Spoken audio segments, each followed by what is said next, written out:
গল্প শুরু হয় একটা বিশাল দ্বীপে, যেখানে কংকে একটা কৃত্রিম পরিবেশে আটকে রাখা হয়েছে। কারণটা একটাই, গজিলা যেন কোনোভাবে কংয়ের গন্ধ না পায়, কারণ এই দুই দানব একে অপরকে দূর থেকেই অনুভব করতে পারে, আর এরা মুখোমুখি হলে পুরো পৃথিবী ধ্বংস হয়ে যাওয়ার সম্ভাবনা আছে। কংয়ের সাথে থাকে লিনি নামের একটা ছোট্ট মেয়ে, যে কথা বলতে পারে না। ও ইশারায় কংয়ের সাথে কথা বলে, আর কং ওকে নিজের পরিবারের মতো ভালোবাসে। এই দুজনের সম্পর্কটা এতটাই গভীর যে কং তার জন্য নিজের জীবন দিতেও রাজি। কিন্তু এই মুহূর্তে কংয়ের মেজাজ মোটেও ভালো নেই। রাগের মাথায় ও পাশের একটা বিশাল গাছ উপড়ে তুলে পুরো শক্তি দিয়ে আকাশের দিকে ছুঁড়ে মারে। গাছটা সরাসরি লাগে। আর্মির কমান্ডার আশ্বস্ত করেন যে তারা গডজিলার চোখ এড়িয়ে চলে যাবেন, কিন্তু আইলিন জানতেন গডজিলা আর কংয়ের শত্রুতা শত শত বছর পুরনো। এরা দুজনেই নিজেকে পৃথিবীর একমাত্র রাজা মনে করে। না জানি এখন কি হতে চলেছে। সমুদ্রের মাঝপথে হঠাৎ জাহাজগুলোতে বিপদের সাইরেন বাজতে শুরু করে। লিলি ভয়ে কাঁপতে কাঁপতে ইশারা করে গডজিলা আসছে। সমুদ্রে যায় সেই বিশাল গডজিলা। জাহাজের পর জাহাজ ভেঙে এগিয়ে আসছে। আর্মি মিসাইল আর রকেট দিয়ে গজিলাকে থামানোর চেষ্টা করে, কিন্তু গজিলার গায়ে যেন পাথরের পাহাড়।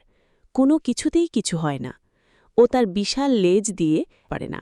রাগের মাথায় ও এক জাহাজ থেকে আরেক জাহাজে লাফ দিয়ে সরাসরি গডজিলার সামনে এসে দাঁড়ায়, আর মুখে দেয় এক বিশাল খুশি। গজিলাও পাল্টা মারে। কং মাটিতে পড়ে যায়, কিন্তু হেলিকপ্টারের সাহায্যে কংকে আন্টার্কটিকায় পৌঁছে দেয়।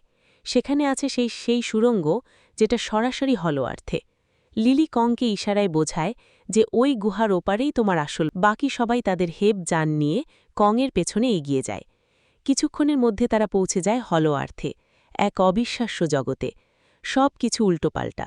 অ্যান্টি-গ্র্যাভিটি যানের কারণে তারা সেখানকার ভয়ঙ্কর চাপ থেকে রক্ষা পায়, কিন্তু সেই উল্টো জগতে পা রাখতেই অদ্ভুত দানবরা তাদের উপর ঝাঁপিয়ে পড়ে। একটা উড়ন্ত দানব একটা হেবজানকে চুরমার করে দেয়। আরেকটা দানব লিলির ওপর ঝাঁপাতে যায়, কিন্তু পেছন থেকে এসে কং তাকে মাটিতে আছাড় মেরে হলোয়ের দুনিয়া অপার্থিব সুন্দর। একটা বিশাল পাহাড়ের ভেতরে লুকিয়ে আছে সেই আসন শক্তির উৎস। কং সেই পাহাড়ের কাছে আসে। বিশাল, অর্থাৎ হাজার হাজার বছর আগে গডজিলা আর কংয়ের পূর্বপুরুষদের মধ্যে এই জগতে যুদ্ধ হয়েছিল।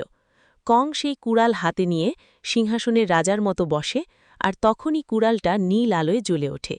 পৃথিবীর কোর থেকে এনার্জি টেনে নিয়ে আগের চেয়ে বহুগুণ শক্তিশালী হয়ে যায়।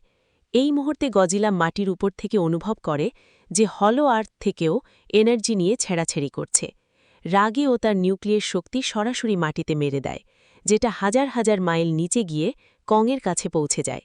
এই সুযোগে এপেক্স কোম্পানির কর্মকর্তা মায়া সেই এনার্জির ডেটা তার কোম্পানিতে পাঠিয়ে দেন। গডজিলার উপর কুড়াল দিয়ে প্রচণ্ড আঘাত করে। গডজিলা জখম হয়ে পড়ে, কিন্তু বারবার নিউক্লিয়ার শক্তিতে লড়াই চলতে থাকে। কিন্তু শেষমেশ গডজিলা ভারী হয়ে পড়ে ও কংকে ভয়ঙ্করভাবে আহত করে মাটিতে ফেলে দেয়। তার বুকে পা রাখে আর মুখের সামনে বিকট গর্জন করে, তারপর চলে যায়। এদিকে ভিক্টর সেই এনার্জি পেয়ে যান যার জন্য এতদিন অপেক্ষা করছিলেন। সেই এনার্জি মেকা গডজিলাতে ঢালা হয়। মেকা গডজিলা জেগে ওঠে, কিন্তু সক্রিয় হওয়ার সাথে সাথেই বেপরোয়া হয়ে যায়। সব নিয়ন্ত্রণ নিজে নিয়ে নেয়। ওর শেষ নিঃশ্বাস গুনছে। লিলি কংয়ের বুকে হাত রাখে, টের পায় ওর হৃৎস্পন্দন বন্ধ হয়ে আসছে।